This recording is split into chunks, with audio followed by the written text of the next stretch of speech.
these are all models, but they're all actual size. So the history goes back to 1997, when there was a mission called Mars Pathfinder, which was a lander. And Pathfinder actually was the first to use the airbag system. So landing on Mars is an interesting engineering problem. So there's both too much and too little atmosphere. So the too much atmosphere means that you can't use rocket motors to just do a power descent all the way to the surface. The moon, you can't. There's no atmosphere on the moon. You come up, you use rocket motors, you can decelerate yourself and land all the way. But you can't do that because there's a little too much atmosphere. On Earth, there's plenty of atmosphere, and you can use a parachute to descend all the way to the surface. On Mars, there's not enough atmosphere to do that, so we have to use these combination and hybrid systems. So we have to use a heat shield first, then a parachute, then we drop our payload, and then we have to use rocket motors, and then whatever system you use to actually set down on the surface. In the case of Curiosity, we have a system called the Sky Crane. And the Sky Crane sits on top of the rover. It's as big as the rover, basically. It has rocket motors that slow it down. We lower it on a bridle and then set it down on the surface right on its wheels. Then cut the bridle, and then the Sky Crane section flies away and it crashes a distance away. So that works putting things directly on the surface of the wheels, but you have to be really careful because all your velocities have to be zero at the same time. So when you set it down, you can't be dragging it left, right, or forward or back. Everything's got to be zero at all at the same time. That's a pretty tricky thing to do. And there's no shock absorber, so if you land a little too hard, you're going to damage the mobility system. If you land a little too light, you're going to drop it to the surface. So no one said this was easy, right? In the case of the Pathfinder rover in 1997, and then the system that delivered the Mars exploration rover Spirit and Opportunity, we used airbags.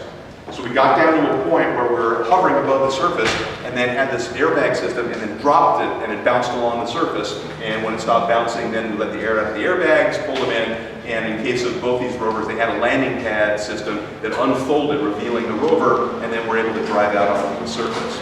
So Curiosity is too big to use airbags. So every time we do something, we have to figure out what the capacity of the system is and engineer specifically for what we're trying to accomplish, which is why this is kind of a slow business. So in 1997, Pathfinder was a landed system, and it carried Sojourner on one of its solar panels. And Sojourner drove off on the surface and proved that a six-wheel, what we call rocker bogie suspension system, actually works pretty well on Mars. So all the subsequent rovers are six-wheel rocker bogie systems. And so are other people. So the Chinese have a rover on the moon. Guess what? Six-wheel rocker bogie. So I'm not sure they licensed it from us or whether they just went ahead and used it, but there you go. So it's not a simple question. How many wheels should a Mars rover have? Okay, one's probably a bad idea. Two's not much better. But is 4 or 6 or 8? You know, what's ideal? And for getting over different types of terrain, the six-wheel system works out pretty well. Generally, we can drive over rocks that are about 1.5 times the size of the wheels.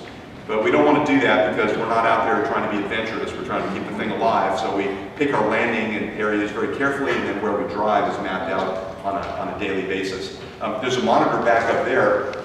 That is showing pictures from the front hazard cameras of the arm, which is deployed out in front. So we have raw images. You can find raw images every single day. They're taken by Curiosity to see as well. So we're not hiding anything. Not all the pictures look very good, but that's kind of cool. So the date on that is June what? Does that say 29th? Okay, so the day before yesterday. So not bad. So the rover itself, this is again full size here. It weighs a ton on Earth, but it only weighs 1/3 of that on Mars because the gravity on Mars is less. And so we have to understand that as we're driving around in various kinds of landscapes. There's 17 different cameras on this. So the pictures on the display were taken by the hazard cameras. There's 2 sets of hazard cameras down low here and 2 sets in the back. So the rover doesn't really care whether it's driving forward or backwards. So the hazard cameras look at the landscape in front of the rover, and we can set a high-level goal. And the goal is, today's a driving day. At the end of the day, you should be over there. We set a destination. And it's not going to be more than about 100 meters away, the length of a football field. So this is not a fast business. In the case of Spirit and Opportunity, Opportunity was designed to drive for basically 0.6 of a mile, 1 kilometer. We have covered a marathon, but it's taken 12 years. So that means we're hurtling along at the speed of like 3 miles per year. Okay, so it's not fast. But what the cameras do is they look in the front. So the rover says, okay, I'm supposed to drive over there. So it drives a short distance, takes images of the landscape in front, and on board processes them to make sure there's no big rocks or depressions. And it classifies the landscape as being green, yellow, or red for drivability. So if it's green, it can move forward, stops, it does the same thing again. When you forward, does it again. So this takes minutes to happen. If it runs into an area that's orange or red, it can look to the left or right, or it can look around and see if there's anything. And if it gets into too much trouble, it'll just basically stop where it is. So 2 cameras up front here, and those are hazard cameras. Now there's an arm, so it's a left-handed rover. So here's the shoulder, elbow, and wrist, if you will, of the arm. And at the end of the arm is a hammer drill for drilling holes in the rock. There's also a camera and a spectrometer on here. And the camera has infinite focus. And what that means is you can get down and you can see tiny sand and dust grains at the surface, but it also is in focus when it looks at the horizon as well. So what the rover can do, and you might have seen pictures, I'll show you another one of these, is if you imagine taking a left-handed selfie, where it takes a series of about 50 thumbnails, and then we can stitch them all together into one view. And you can see, just like when you take a selfie, you can see everything except your own arm. So we take all these selfies here, and it's a view essentially as if you were taking a picture like this of the rover. So it's kind of funky looking. It's like, who took this picture and how? Well, basically the rover just took a left-handed selfie. So the really good cameras are up on top. There's 2 pairs of cameras right here, which are black and white navigation cameras for planning drives and looking at the landscape in front. But then these 2 cameras are the 34mm and 100mm active pixel sensor cameras that do the really pretty pictures. And then we do image processing to actually change the appearance of the material. So if you see a true color picture of Mars, it's kind of dull and brown everywhere you look. It's like dull and brown everywhere. Different shades of brown. That's like all you get on Mars. So it's not like the color we see here. So when astronauts go to Mars, they're going to have to deal with kind of the psychological aspects of every time you go outside, it's going to be like dull and brown. So they'll probably want to brightly color the habitat inside or whatever it might be. But you can see the height of these, a little taller than me. So the pictures you see from Curiosity are the view you would get if you were standing on the surface of Mars on a box, basically. For Spirit and Opportunity, same height. And this has cameras that have filter wheels that turn to do color imaging. So I mentioned active pixel sensors. Familiar with active pixel sensors? Guess where else you find active pixel sensors? So phones now, that's the camera technology. So technologies are developed for esoteric applications like space exploration, but then they spin off into the private sector. And no one sends a dime to NASA every time they take a picture, right? So those technologies and the links are broken. But cell phones and cameras like that do produce new technologies, new companies, and taxes for sales. So the money spent on things like this then go back into the economy. So there's a lot more people with cell phone cameras than there are cameras on Mars because of that. So Spirit and Opportunity, these were the Mars exploration rovers. They landed in 2004. They were designed to operate for 3 months on the surface of Mars.